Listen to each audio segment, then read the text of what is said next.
I have the pleasure of introducing our next esteemed speaker, Juan Thurman. He is the co-founder and managing GP of the Semilla Climate Capital Fund. Prior to venture capital, he spent 7 years as an angel investor, mentor, board member, and consultant. He also has a passion for supporting underrepresented entrepreneurs in climate tech and traditional startups. Juan has made 19 angel investments since 2016 and has had 2 exits. Juan was one of the first angels at Swan Impact Network, where he is a director and was instrumental in the growth of the largest impact network in the central United States. Additionally, Juan is a board member at Div Inc., Aqueous, VemiDoc, a mentor at Techstars, G51, and other organizations, and was a venture partner at NextGen Venture Partners. Before joining Swan, Juan held sales leadership and technical roles at Twilio, IBM, and other tech companies. As head of customer success and account management, he helped grow Twilio from 10 million to 100 million in ARR prior to their IPO. Juan earned his MBA from the Red McCombs School of Business at the University of Texas and BSME from Rice University. He loves fishing and coaching his kids in sports. With his extensive experience and expertise in sustainable investment, Juan is at the forefront of driving positive environmental impact through strategic business initiatives. Let's give a warm welcome to Juan Thurman as he shares insights on sustainability as strategy, green business for a thriving future.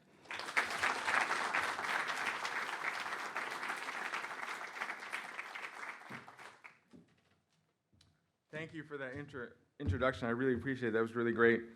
I'm going to press this button and hopefully slides will come up. There. All right. So in 2016, after a career that you heard a little bit about in software, specifically SaaS software, I became a startup investor. That year, one of the first pitches I heard was from a company that had a product that helped small and medium-sized utilities manage their sustainability programs.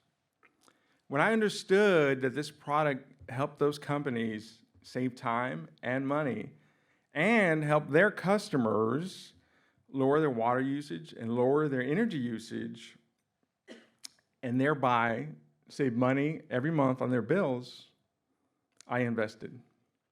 It was a traditional or a win-win-win. So with that, welcome to my talk, Sustainability as Strategy, Green Business for a Thriving Future. I want to thank Amplify Latinx for inviting me. In the talk, I'm going to give you some examples of how businesses are using sustainability strategies not only to improve their outcomes, but to create the world and the future that we all want.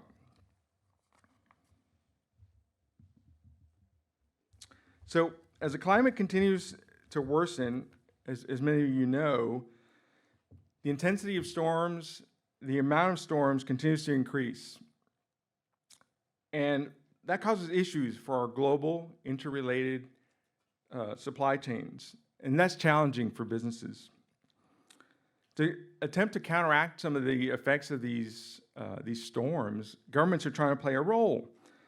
And so regulatory bodies are passing laws and regulations around emissions, water quality, and auto efficiency to try to counteract and help.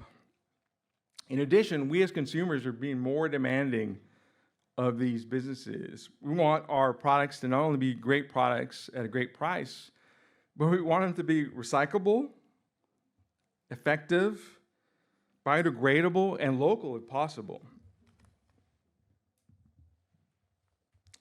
Unfortunately, businesses can't use the same old playbooks that they used in the past facing these new challenges. And not only are businesses facing these new environmental challenges, there is a substantial amount of challenges from the market as well. Our modern, global, and tech-driven world is really great for us as consumers. It gives us a lot of new choices and new products to try and use. Unfortunately, that makes it far more competitive for existing businesses. Governments also try to play a role in this new modern marketplace by providing not only tax credits, but also incentives for these businesses to give us those kinds of products that we want. And so businesses have to keep track of that. So to deal with all this, new ideas and new strategies are needed. We are at a tipping point, and I think many of us can feel it out in the world, and this new sense of urgency. So something has to be done. Things have to change. Fortunately, there's a lot of things that are changing and things are being done. Earlier this year, the SEC finally passed a rule that the largest companies who emit greenhouse gases will now have to report those greenhouse gas emissions along with other risks as part of their yearly financial reporting. That's a good first step.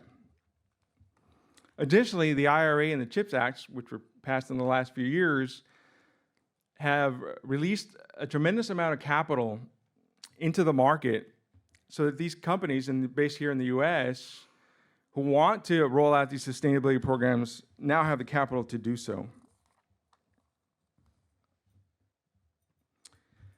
I want to talk to you about 4 examples of companies who are using sustainable strategies to create better financial outcomes for themselves and a better future for all of us. I'm going to cover 2 companies that are large multinational companies, 1 regional player, and then talk about a startup that I'm that's near and dear to me. So first, I think most of you recognize this logo, IKEA. They're a global furniture retailer that has a tremendous amount of sustainability programs that they're putting in place. So first, in the short term, they want to cut their carbon emissions by 70% by 2030 and be down to net zero by 2050. Really great goals. In addition, they're working with their supply chain to lower the price of sustainable products in their stores so that you and I can afford them and find them on a regular basis. And that gives us the ability to participate in this sustainability race. Their other strategy they rolled out in 2021, which I think is really interesting and on its face might be a little counterproductive, is, as I mentioned, 2021, they started giving us as consumers the ability to bring in our old IKEA products to be refurbished or reused, which is a great step in terms of sustainability. So how are these sustainability programs working?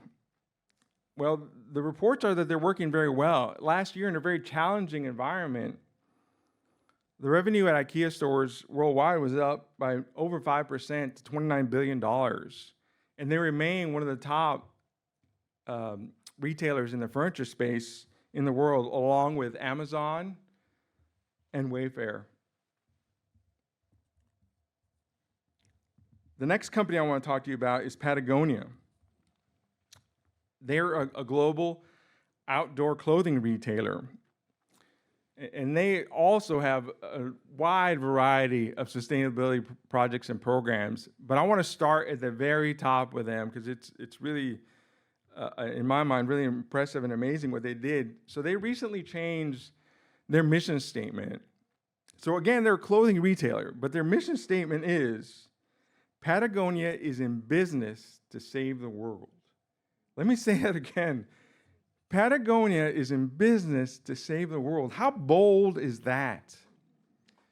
Thank you. I agree. When I heard it, I did the same thing. It's a great statement for their consumers as well, because their consumers are the kind of people who care about sustainability. So what are the strategies that they're doing to save the world, which I hope they do, because I enjoy living here.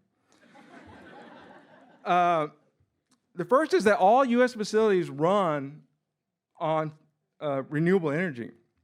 Secondly, almost all their products have some recycled material within the products. And lastly, just like IKEA, they're really big into reusing their products, into rethinking the way we think about consumerism. So really famously, in 2011, they put out a Super Bowl ad. Maybe some of you are old enough to remember that. The Super Bowl ad said, literally it said, "Do not buy this jacket." They're telling customers to not buy their products. What's interesting to me about this is next year, their sales were up by 30%. So any marketing majors out there, jot that down. And so how are these initiatives working? One would say they have to be working really well. According to a survey last year, Patagonia was named one of the most reputable most reputable companies in the United States. And they continue to hold the #1 spot among outdoor clothing retailers. It's really impressive. Next, I want to talk to you about, here we go, my neighborhood grocery store. I'm from Austin, Texas. H-E-B was started in 1905 by a family in Kerrville, Texas. Now they have over 300 stores, mostly in Texas, some in northern Mexico. And they put together their sustainability programs into a marketing campaign called Our Texas, Our Future. And so what are some of the initiatives they have underneath this Our Texas, Our Future? As you can see by the picture here, they're putting solar on a lot of the rooftops. They have plastic bag recycling at essentially all their stores, which really briefly, my niece came in from out of town. She's about 25, 26, and she came home and she said, "Uncle Juan, I just got to recycle plastic bags at your grocery store. It was awesome. I wish we had one." They've also diverted 75 million pounds of organic waste out of landfills. And then really interestingly, they created in-store brands, which is pretty common among large chains, but their in-store brand is called Field and Future. And they partnered with Texas Parks and Wildlife on these products to promote the sustainability of these products. And also, when you buy one of these products, part of the revenue goes back into Texas Parks and Wildlife, which I think is great. The last example I want to give you is a company that I invested in. It's a startup called Clear Flame Engines. It was started by 2 Stanford PhDs in mechanical engineering, and they created a technology which converts existing and new diesel engines from burning dirty diesel to green, clean diesel. And it reduces greenhouse gas emissions by 40 to 50%, while at the same time keeping power, longevity, and performance the same, and also reduces operational costs. So it's really exciting technology. Earlier this year in January, they sold their first truck. It's out on the road now, rolling, delivering products and services, and sending back data as to the performance of that engine. And at their last funding round, they were valued at $120 million. Really exciting. We can't wait to hear more about them. But what's interesting to me, and should be interesting to you about them as a company, is that sustainability is not a strategy for them. It's the entire business. And I'm really excited about the potential for more companies that are like this. So what should we all take away from learning about these examples and learning about these strategies? I think first and foremost, we have to think about the fact that consumer expectations are changing, especially among, I see some of you out there, young consumers. So a recent survey of millennials said that 90% of them want to buy from a brand that has good ESG practices. And 95% of the same millennials would recommend that brand to a friend. The other thing is that when you think about marketing a product, it might be smarter to spend on sustainable programming and not just straight marketing because of the halo effects that program can have for you. And lastly, I think that these companies who are getting ahead of potential regulations that are coming down are gaining a competitive advantage by doing so. So what's next? Well, I hope that by hearing some of the examples and listening to some of this talk, that you still believe that we have an opportunity to create the sustainable and thriving future that we all want. All we need to do is answer some of these questions. What can I do in terms of who I am as a consumer and the choices that I make as a consumer that's more sustainable? What can I do as an employee in terms of the kinds of companies that I want to work for and that I give my time and energy to? And what kind of companies, as a founder, am I thinking about founding? By the way, the SaaS company I mentioned earlier at the beginning of the talk, they were sold earlier this year to a much larger company.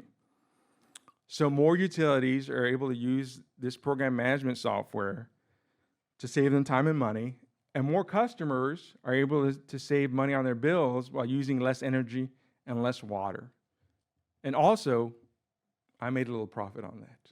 So thank you for your attention. I appreciate it.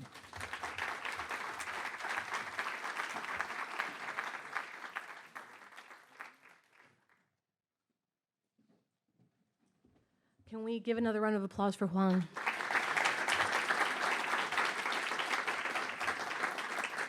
I think it's really interesting food for thought to consider that there's potentially a world where your values and your ethics don't have to collide with your business interests, which really should have never been the case, but it's intriguing, especially for business reporting, to see that kind of expansion across the board.